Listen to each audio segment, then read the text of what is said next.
Assalamu alaikum. How are you all? Okay, today we will continue the same topic, that is a dilemma of constitution making in Pakistan. During our previous lecture, during the previous class, we discussed something about the objective resolution, right?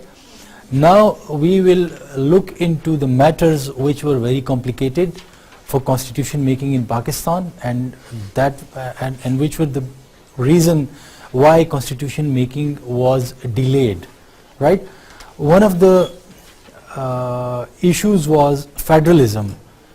Opinion was divided about the issue of federalism in the constitution. What would be the shape of Pakistan, right? So debates were going on this issue as well, right? Provinces were asking for autonomy, and the center was adamant to keep itself strong. And this is again, I would draw your attention to one more point, that when Pakistan, the demand of Pakistan was being made, Muslim League was of the opinion that the provinces should be given maximum autonomy. But now when Muslim League was in power in Pakistan, it was denying the same autonomy to the provinces which it was previously demanding under the United India or the British India, right? So there is a kind of contradiction between the policies of Muslim League, pre-partition policies of Muslim League and post-partition policies of Muslim League in this, right? Okay. Then representation was another issue. There were two wings. One was East Pakistan and the other was West Pakistan. But West Pakistan was comprised of 4 provinces and East Pakistan was just 1 province. But population of East Pakistan, that was almost equal to the population of the West Pakistan. So that was another issue, that if you are going to create a federation or bring federalism into Pakistan, then what will be the mode of representation? So debates are going on this issue in the central government I'm talking about, right? So what would be the mode of representation, so that one province does not feel that it is under the it is under some other province, or the majority has been converted into minority in the central legislature. So that was again a very complicated issue, and these issues, the history of Pakistan, like 1947 to 1956, it tells us, even up till 71, you can say that it tells us that these issues were really complicated, and the policy makers were finding it quite hard to resolve these issues so that all the provinces remain happy and satisfied under the center, right? Differences between Punjab and Bengal, they were very glaring. Punjab wanted to have its own way, right, over Bengal, and Bengal wanted to have its say in the central legislature, and it was the main issue was not between Balochistan and Bengal, NWFP and Bengal, or Sindh or Bengal, but it was between Punjab and Bengal, right? This was the main issue between that time, because Punjab wanted to have its own say. It was of the opinion that, it is providing most of the resources to Pakistan in terms of food resources, and it should have its say in the central legislature. And Bengal was of the opinion that Bengal has got a lot of population, almost equal to the total population of the West Pakistan. So that is why Bengal should be represented in the same way in the central legislature, and this was the issue, right? Then whether separate electorate should be provided for the minorities in Pakistan or joint electorate, and that was again an issue. And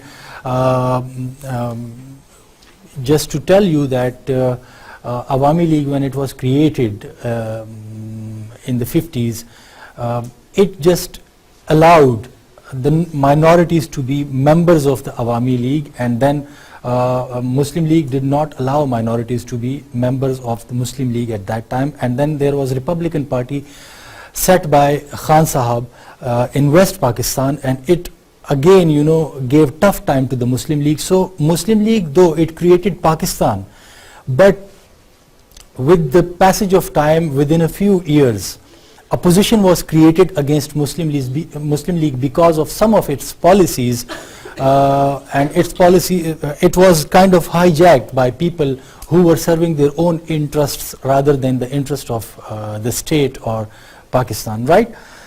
Okay. Then another issue which was very much complicated for constitution making, that was the national language. What should be the language of the country, the national language of the country, whether it should be Urdu or it should be Bengali.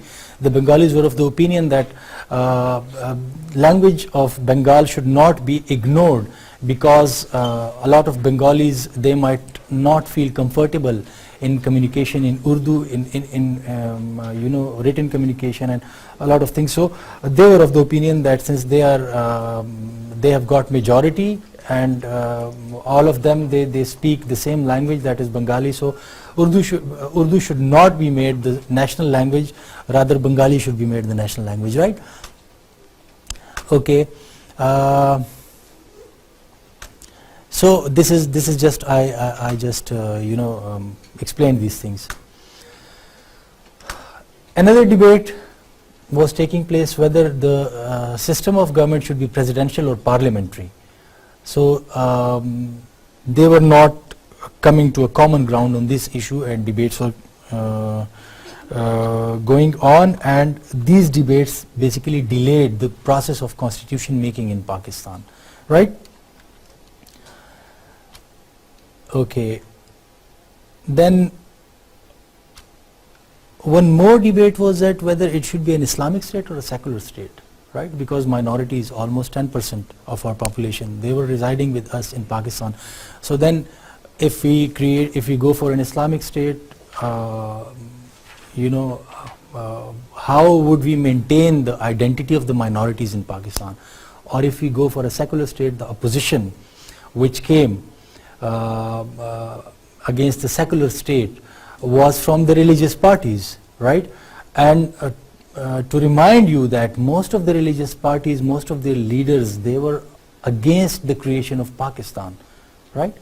They did not participate in the Pakistan movement, but when Pakistan came into being, some of them decided to migrate to Pakistan later on in early 50s and late 40s. They decided to migrate to Pakistan, and when they came to Pakistan, then they started putting their weight in favor of an Islamic state, right? So they were posing these challenges at that time. So these were really difficult issues. We are just summing it up, but you can imagine that how difficult these issues would have been, keeping in view the current issue which we are facing right now. These kind of issues, they are really complicated, and statesmanship is needed for them to be resolved, right? And unfortunately, after the demise of Liaquat Ali Khan and Quaid-e-Azam Muhammad Ali Jinnah, statesmen were found nowhere in Pakistan. Muslim League did not have that much experienced leadership with itself at that time, and it was an issue which could not be resolved easily, right? Okay. Now, scope of the legislation for an elected assembly, like what is the domain of what should be the domain of the elected assembly in lawmaking? What are the areas on which they can make laws, and what are the areas in which they cannot, right? So this was again an issue which needed proper attention and time to be resolved, right? Okay. The objective resolution already told, set a path for the constitution making body, that it should be, these principles should not be ignored while making a constitution, but still people were debating about it, right? Then what would be the position of women in Pakistan, constitutionally speaking, right? Whether they should be given the right to vote or not, and right to work or not, right? What would be the status of minorities in Pakistan after the new constitution, and what provisions should be provided for them in that constitution, right? Okay. So these discussions were not only there in the Constituent Assembly of Pakistan, but they were the common people on the street, they were also discussing these issues because they were quite aware, politically aware. They had seen the Pakistan movement. They had even participated in it, most of the masses. So they were quite aware about these issues, and they were discussed at almost all forums, right? Okay, then ulama provided 22 points, for the constitution, that okay, these 22 points should not be ignored, and then make a constitution, right? In order to resolve these issues, Liaquat Ali Khan established the Basic Principle Committee, and people were included, lawmakers were included, politicians were included in that Basic Principle Committee, so that they can resolve the issues of constitution making in Pakistan, and Pakistan should be able to have its own constitution as soon as possible, right? So two houses of parliament, lower house on the basis of population and upper house on the basis of equal representation was proposed, right? Equal powers were proposed for both houses. No mention of the national language was made in the first report of the committee, right? So East Bengal, because of this is a very detailed discussion, but since we are not getting into that debate, I'm just trying to sum it up, right? So since these demands, the East Pakistan was not, the demands of the East Pakistani people, they were not met, particularly regarding the language, the national language. That is why it was opposed, and Liaquat Ali Khan withdrew this, right? This first Basic Principle Committee. He withdrew it. Well, the criticism which was leveled against it was that this was severely criticized through the country. It could not satisfy both East and West at the same time, right? Well, Islamization was not properly addressed, or Islam was not, the issue of Islamic nature of the country was not properly addressed in this Basic Principle Committee report, first report. So that is why religious groups also objected on this, right? Then East Pakistan protested, that their majority has not been taken care of in this report, right? And then, the language issue was quite complicated, right? It was almost subversive to the national solidarity and integrity of Pakistan. Okay. Well, before coming to the second Basic Principle report, we need to keep it in mind that Liaquat Ali Khan was killed before the second report in Liaquat Bagh, Rawalpindi, right? By Sayyid Akbar, an Afghani national. He was killed, and his killer was killed on the spot by a security guard. So, his lips were sealed. No one came to know why Liaquat Ali Khan was killed, but fingers were raised on some of the politicians in Punjab, because they had asked him to come to Rawalpindi and address the capital of Pakistan. At that time was Karachi, right? So they asked him to come to Rawalpindi and address the people, because the report of the first Basic Principle Committee, and then before that he had even visited East Pakistan. So some elements in Punjab, they were not happy, and the local leadership of Muslim League residing in Punjab, the Punjabi leadership of Muslim League, they asked the national leadership of Muslim League like Liaquat Ali Khan to come to Punjab and address these issues.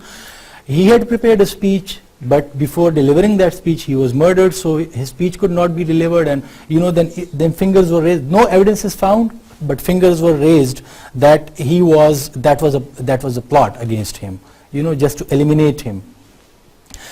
Lately, a report has been disclosed by one of the not well known but less known website. I don't exactly remember the name of, but the report is telling that Liaquat Ali Khan was killed. Maybe a foreign hand was involved in it, and they are pointing finger toward the United States of America, because they say that Akbar Khan was asked to come to Pakistan. Then he resided for 3 days in Abbottabad before this public gathering, and after that he came to Rawalpindi, and when he was killed at the same time, when Liaquat Ali Khan was killed, at the same time he was also killed, and the person who killed him, this is just something which I'm telling you, and you need to check the authenticity of this thing, right? I'm not saying that this is authentic. because in the discourse, I found nowhere it in the discourse, but just a few reports on few websites. I just found it, right? So that is why I'm not claiming that this is authentic, but just for your information, I'm telling you. So then they reported that when Liaquat Ali Khan was killed, because that you need to keep it in mind that that was not the era where live broadcast of television were supposed to be aired all the time like these days. So when he was killed, the government officials in Karachi, they were informed afterwards, and they decided that his wife Begum Rana Liaquat Ali Khan should not be informed immediately, and well, a government official should go there. I'm just the name of that official is skipping my mind right now, but a government official should go there and inform his wife.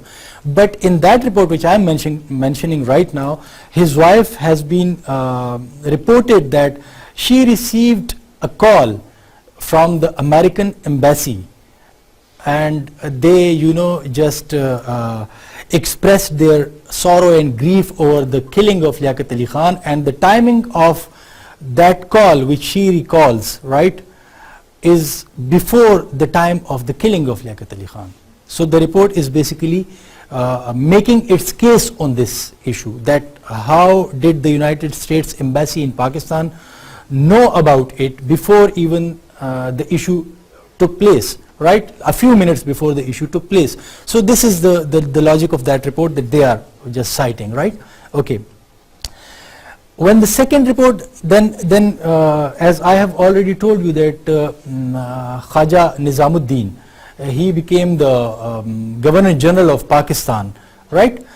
So when he became the Governor General of Pakistan after the demise of Quaid-e-Azam Muhammad Ali Jinnah, so when Liaquat Ali Khan was killed, Shahabuddin, the brother of Khaja Nizamuddin, he was informed, and he just convinced, you know, all these deliberations, they just took place in a few hours time. So Khaja Nizamuddin, you know, he just became the Prime Minister of Pakistan and stepped down from the Governor Generalship of Pakistan, and Ghulam Muhammad became the Governor General of Pakistan, right, as a result of this. So the second basic principle committee report, it was presented by in the time of Khaja Nizamuddin, right? Governor General.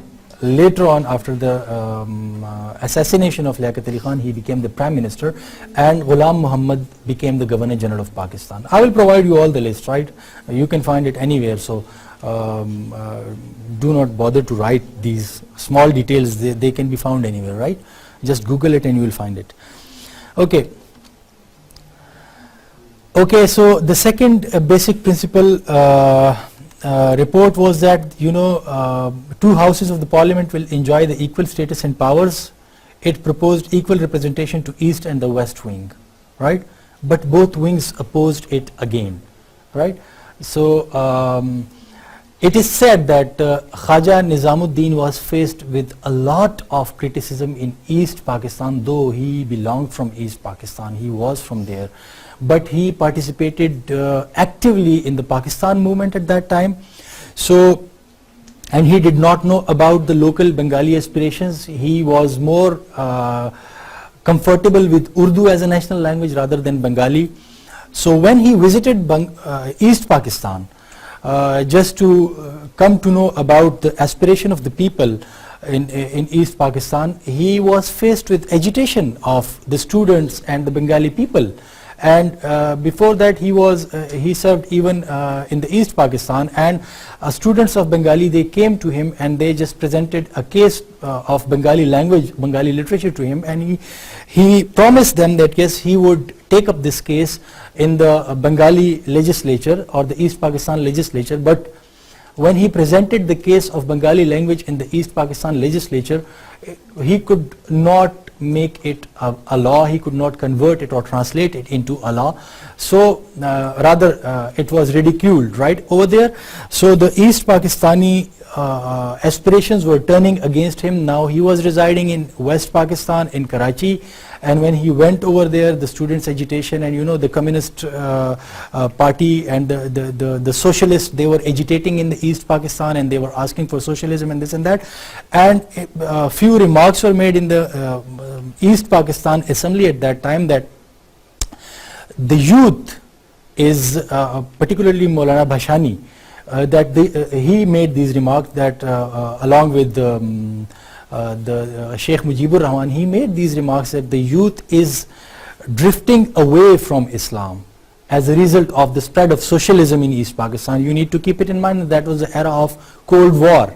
It was the beginning of Cold War. So both these ideologies, capitalism and communism, it was they were trying to to convince people to adopt these ideologies, and these ideologies were being spread particularly in the vicinity of Soviet Union. So Pakistan subcontinent, it was in the vicinity of Soviet Union. So it was the socialism was being spread in these areas, right, at that time. So these were the wranglings going on.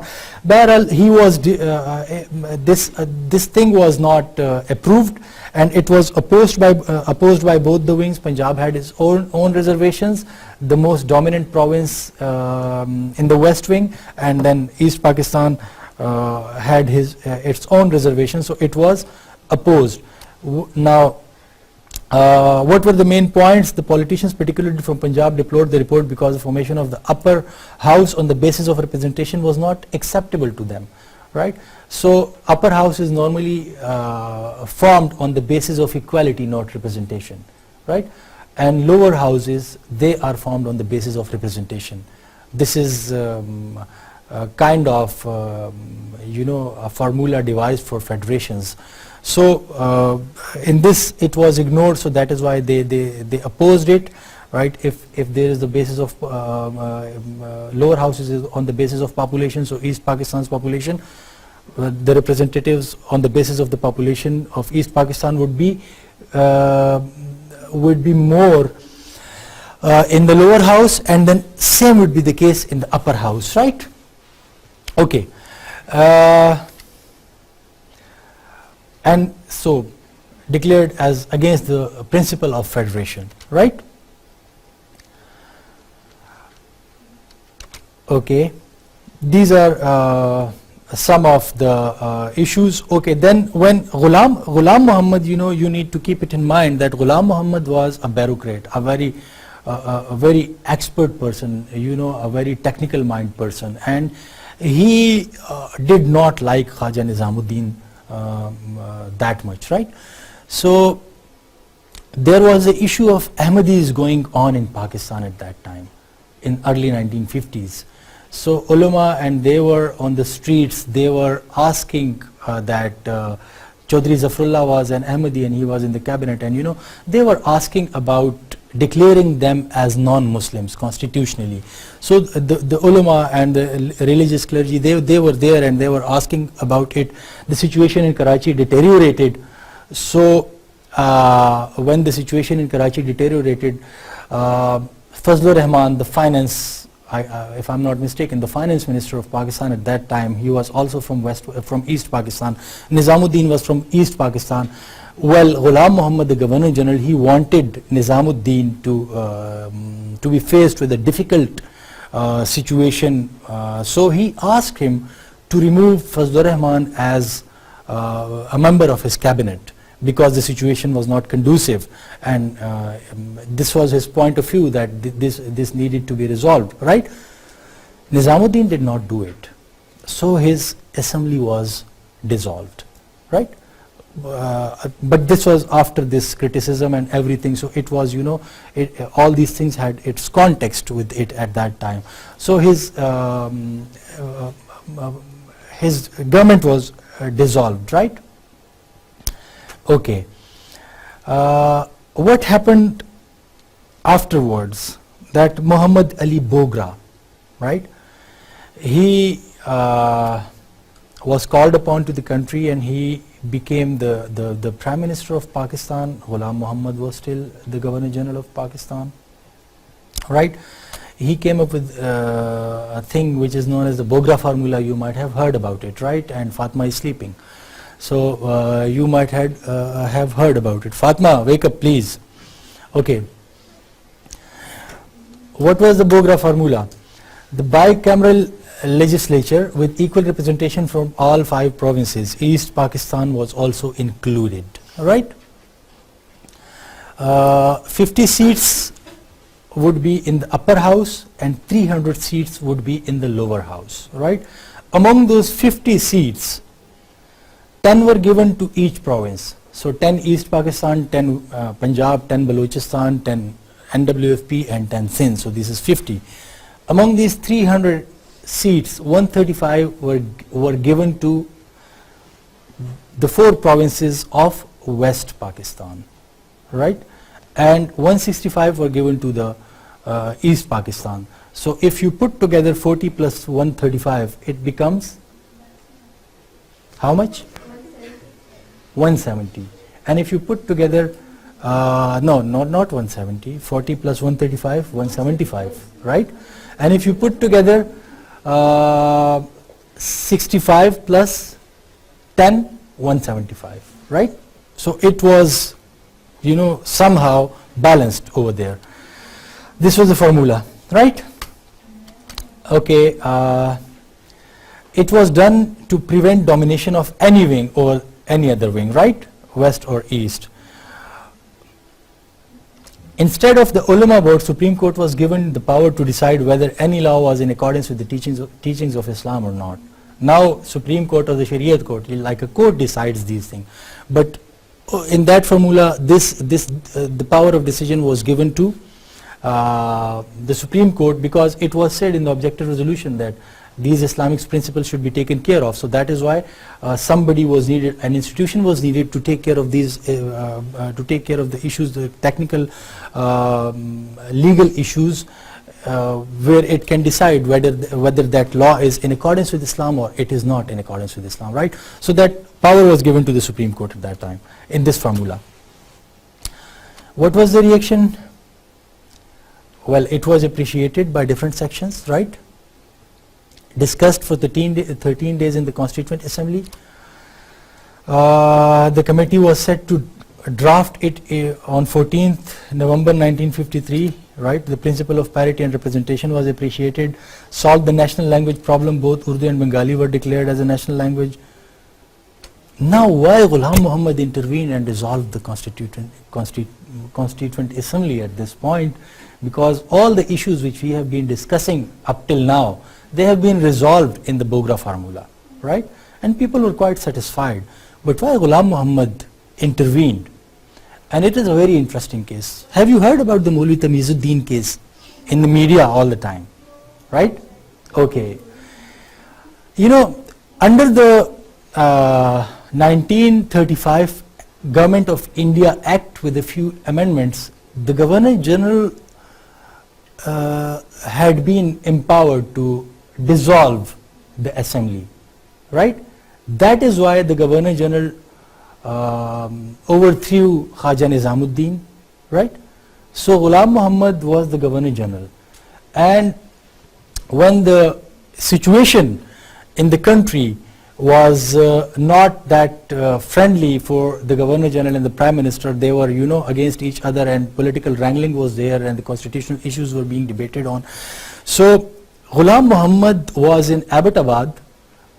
He was on vacation and he was enjoying in Abbottabad, and the capital was Karachi, and all of a sudden, within the span of a few hours, a constitutional amendment was brought, right? And it was accepted, approved by the Constituent Assembly, and they ripped off the Governor General of those powers of the dissolution of the Constituent Assembly, or the so it was kind of a constitutional coup against the Governor General at that time. So it was kind of against the interest of Ghulam Muhammad as Governor General. So he intervened. He came back to Karachi. When he came back to Karachi, you know, this is a a lengthy sort of discussion. If I start discussing these issues, it might take few more classes, right? But the crux of the issue is that Constituent Assembly or the government of Muhammad Ali Bogra was dissolved, right? So when that government was dissolved, what happened afterwards? You know, interim government was set before the making of a new government, and the issue was that before the introduction of a bill, enough time should be given to the lawmaking, at least 10 days or 13 days if I'm not mistaken, right? This time should be given before the passage of the law and after it is tabled in the Constituent Assembly. So this due process was not followed in this case, right?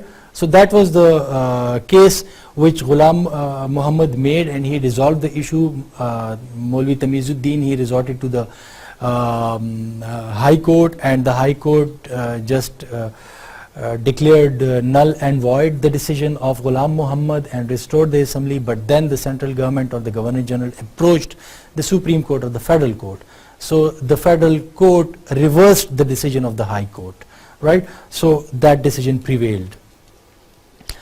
Okay, what happened afterwards?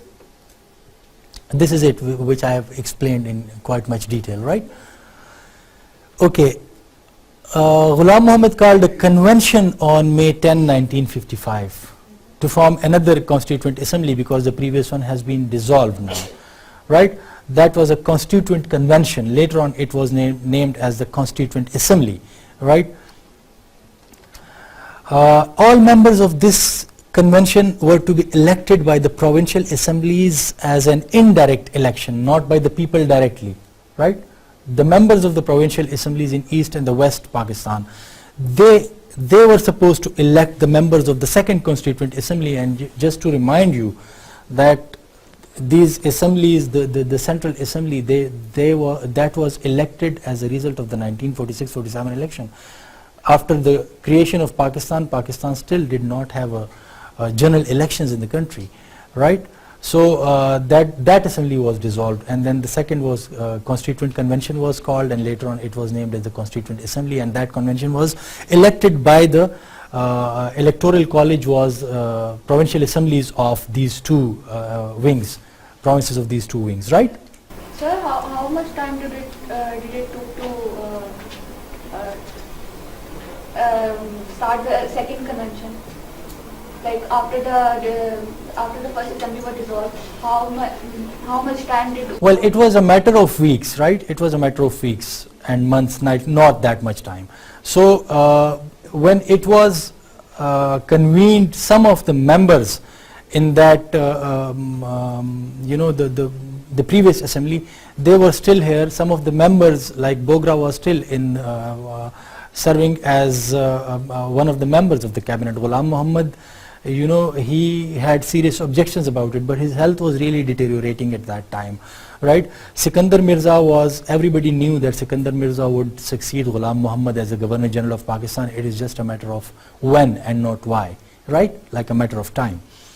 So on the insistence of Sikandar Mirza, Muhammad Ali Bogra was still kept in the cabinet, right? Just to serve as an to have some portfolio in the interim setup, right? And after that, a new setup is supposed to be given to the country, right? Then under the new setup, Chaudhry Muhammad Ali, under Chaudhry Muhammad Ali, right? That is Muhammad Ali Bogra and Chaudhry Muhammad Ali. So you need to differentiate between the two. Both are Muhammad Alis, but one is Chaudhry and the other is Muhammad Ali Bogra, right? So a new setup was set. The provinces of Punjab, Sindh, NWFP and Balochistan would be amalgamated in one unit to establish parity between the two parts of the country, right? Now this one unit came to the rescue of Pakistan, and just to speed up the process of constitution making and, you know, to resolve some of the differences and issues between the two wings. Representation in the central or the Constituent Assembly, it was handled by uniting all the West Pakistan units into one unit, October 30, 1955, right? Now just a very interesting thing, up till now we say that FATA cannot be mainstreamed because FATA has got its own status, and it will be really difficult that if we mainstream FATA and extend the Constitution of Pakistan to FATA and this and that, you know, these debates are going on even till date on the status of FATA, the special status of FATA. But under this one unit, FATA was merged into a province, a mainstream province, right? For the time when this one unit was in place, it was merged. The special areas like these Gilgit, Baltistan, and everything, they were merged into one unit, a separate province. So they have experienced. Territorially, they were constituted as a Pakistan unit. Yeah, but constitutionally, they have no right to interfere in that. This is the case right now. What you are talking is the case right now, but I'm talking about this one unit, you know. So these issues are not that difficult. If someone wants to resolve it, they can be resolved, right? Like they were resolved in the one unit scheme. The full constitution of Pakistan was extended later on to FATA and to these areas, but when that constitution was abrogated, then, you know, the same system prevailed again, and we resorted to the old system again after the abrogation of the 1956 constitution, right? Okay, so this is something which is about the 1950. Now the 1956 constitution was given to the country, right? That was the first ever constitution. I'm sorry about it. That was the first ever constitution. The first constitution of Pakistan was 1956 constitution, right? What was it? That the one unit scheme, it helped in the achievement of this goal, that the constitution was made by the assemblies. Later on, the number of the members of the assemblies was also increased, right? But on the parity basis in both the units, that was increased, and the constitution was given to the country. It was enforced on 29th January, 23rd March 1956, right? Okay, and then Pakistan became the Islamic Republic under this constitution. Now we need to discuss some of the features, some of the prominent features of this constitution, right? I will try to sum it up within a few minutes. Parliamentary system was given to the country, right? And parliamentary system, I have already told you that when the Prime Minister and the executive comes from the Parliament, that is the parliamentary system. When the executive is not part of the Parliament, like President of the United States of America is not part either of Senate or the Congress, so that is a presidential system. The members of the Senate and the Congress, they just make lawmaking, but the executive is out of them, and he selects his cabinet rather than he is not dependent on under the parliamentary system. The executive is from within the parliament, so that is why it is the parliamentary system, right? And then he is, yeah, do you want to speak something? Yes, sir, current situation में parliamentary system कुछ भी नहीं नजर आ रहा है. मतलब जो current situation है country की ना, जो decision quick decision होनी चाहिए, वो parliamentary system में delay होती जा रहे हैं. तो presidential form में constitution में drawback नजर आ रहा है. Well, this is something which needs a lot of debate. We have even tried presidential system, right? We have tried it. We have tried it under Ayub Khan. But that was, you know, constitutional. He had given a constitution to the country. We cannot ignore that thing. The second constitution was given by him, and he was the president, but that was a presidential form of government. We will discuss it in the next class, inshallah, right? So the executive authority vested in the president, who exercised it on the advice of the prime minister, except in the matters he had his discretion, right? So the executive authority was with the president, but when he decides things on the advice of the prime minister, it means that he cannot decide things without the advice of the prime minister. So when the prime minister gives an advice, then it becomes binding for the president to accept those advice, except in a few matters in which he had got this right, that to ignore the advice of the prime minister as well. The president had ceremonial functions and exercised limited powers. The president was would be 45 years of minimum age. He was supposed to be a Muslim and qualified to be a member of the National Assembly, like there are qualifications for the member of the National Assembly. So he was supposed to be a Muslim first, 45 years of age, and then he was not supposed to be a convict or something, like, you know, he should be eligible to become the member of the National Assembly, right? He was to be elected by the National Assembly and the provincial assemblies, right, of both wings. So this was the method of his election. The Prime Minister, another feature, he would be appointed by the President, but the President normally, even this is the case right now, he is appointed by the President or the King in the the Queen in the United Kingdom. But they appoint only those people, only those representatives among the elected ones who lead the majority party in the House, and then they ask the leader of the majority party to form a government. So they are appointed by them, but they appoint them on the keeping in view these rules, right? They cannot just ask anyone to come up and, you know, become the Prime Minister. They will have to look into the will of the people, which the people decide as a result of general elections, right? Okay. President could not remove him unless he was sure that the PM did not enjoy the support of the majority in the National Assembly. So the President did not have the constitutional rights that he would just remove him. If he is sure, then the President would be its sole judge. He could ask PM to show his support. Like if he asked the PM to show his support, the PM would just go to the Assembly and he would take a vote of confidence again from the Assembly.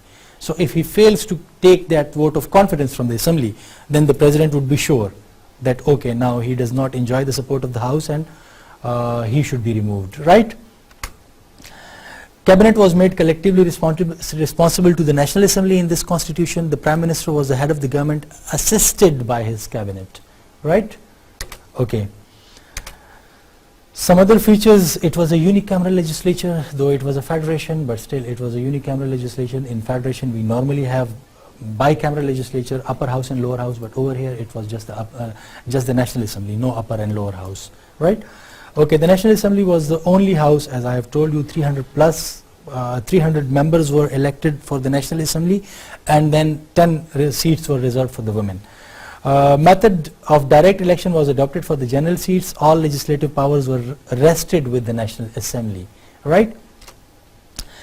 President could return, reject or sign the bills. Regarding monetary bills of ordinary expenditure, National Assembly had all powers, but they could not vote on consolidated fund list. Now the salaries of President, judges, Federal Service Commissions, etc.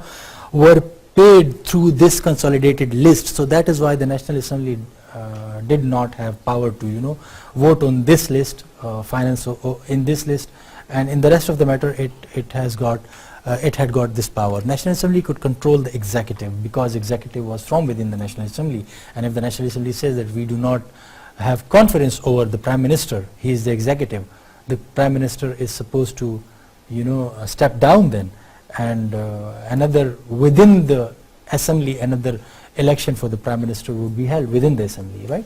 They would elect another leader of the House for themselves. Federal system, the Constitution provided 3 lists: federal, provincial and concurrent, right? In the federal, the concurrent is on which both can have lawmaking, provincial on which provinces can make laws, and federal on which the federation can make laws, right? These are subjects in the list like health, education, defense and other issues. So in these issues lawmaking is done, and then they were divided among them. There were 2 provinces, East and West Pakistan, right? Because it was one unit, so the West was one province, considered as one province. The provincial structure was something like that. All the provincial level there was an elected, at the provincial level there was an elected assembly, right? The provincial assembly, which we have even right now, provincial assemblies. The parliamentary system under the nominal headship of the governor. Now governor was an agent of the president, right? So in the province, and so the center had their agent, the center had its own agent, and normally the government in the center it gives advice to the president to appoint such a governor over there in the province, right? So the party in the center, the majority party in the center normally has got its governor through the president over there in the provinces, right? And then the same parliamentary system was adopted, like the chief minister of the province and his cabinet, they were supposed to be elected members of the provincial assembly. The same formula was adopted, right? The parliamentary formula. The real powers were with the chief minister and his cabinet, and center had some overriding powers and some emergency powers too, right? Like if the province decides something and in some issues and the center does not like those things, so the center can make its own lawmaking, like in the concurrent list, and then it has got overriding power over this, right? And when emergency is declared in a province, then the center becomes powerful and the province does not have any say in provincial matters because there is an emergency declared through constitutional means in the province, right? Okay, independent judiciary was established in the country, right? At center, the highest court was Supreme Court, then the high courts at the provinces and the subordinate courts were also established in the country. So, and that was an independent judiciary. High court had the powers of interpretation of the constitution. Normally, constitution is interpreted. Constitution is a law made by the legislature, but we cannot, ordinary people cannot interpret it, right? So it is up to the judiciary to interpret the constitution. So High Court can interpret a constitution and the Supreme Court can also interpret a constitution, right? And it was made the guardian of the legal rights of the citizens within the constitution, right? So if rights of a citizen is violated, the citizens go to the court against the state. They can go even, like as you said, that the people of FATA, they do not enjoy these basic rights. They cannot go to the courts because the constitution has not been extended to FATA as it is implemented in the rest of the country, right? Okay, fundamental rights. What were they? Civil and political rights were given to the people of Pakistan, but they could be suspended in case of emergency. When emergencies are declared, the fundamental rights are suspended. Their fundamental rights are kind of the first casualty of declaration of emergency, right? Directive principles of the state policy were given.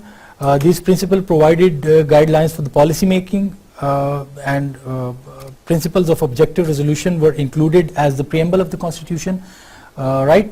Preamble, iftitaiya kind of thing, right? So they were included in the preamble of the constitution.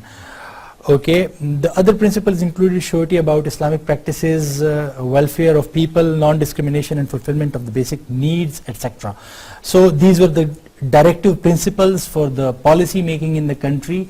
The constitution just gave them a direction that you should do the rest of the law making in the country, keeping in view these basic issues, these basic guidelines, and then the law making at every level should be done according to them, right? Okay, what was the Islamic character of the name of the country was Islamic Republic. Objective resolution was the preamble of the constitution, right? Objective resolution in itself is something related to Islam, so that is why I just put it under the Islamic character of the constitution. Other Islamic clauses were part of the directive principles again, so as we just discussed, right? So these were the Islamic character. If a question comes that write down a note on the Islamic character of the 1956 constitution, so you should be able to, you know, segregate about the general characteristics of the constitution and then the Islamic characteristics of the constitution. And if I ask you to write down something on the features of the 1956 constitution, then you can put them under separate heads to make it quite clear for the readers, not only for me but for your own understanding as well. No law can be made to violate Islamic principles and the teachings. Now who will decide this? The Supreme Court will decide this, right? Existing laws would be brought into conformity with the Islamic teachings. This is what the constitution told us. A commission was to be appointed to examine the laws for bringing them in conformity. Whether a law is Islamic or not, NA had to decide. The matter could be taken up with the judiciary, right? So if somebody has got some dispute over the issue, the NA says that this is Islamic, and the people say, or some of the citizens say that this is not Islamic, or a group say this is not Islamic, Supreme Court of the Judiciary is there, they can fight with each other on these legal issues, right? Whether it is Islamic or not. Islam was not declared as a state religion, right? So what was the working of the Constitution? We will discuss this. I will try to sum it up in the next class, because what happened during those 2 years, how we went towards the martial law, and why Ayub Khan just took over the power and everything. But you know, this constitution was finally abrogated on October 7, 1958, right? Like 23rd March 1957, October 7, 1958, just over 2 years it survived. And we had, you know, traveled a long way to achieve this 1956 constitution, but it just survived 2 years, more than just over 2 years, you know. So we were kind of experimenting with our constitutions and everything, and okay, right? So this is all about the up till objective resolution 1947 to 1958, and we will discuss other constitutions in coming classes, right? Thank you very much.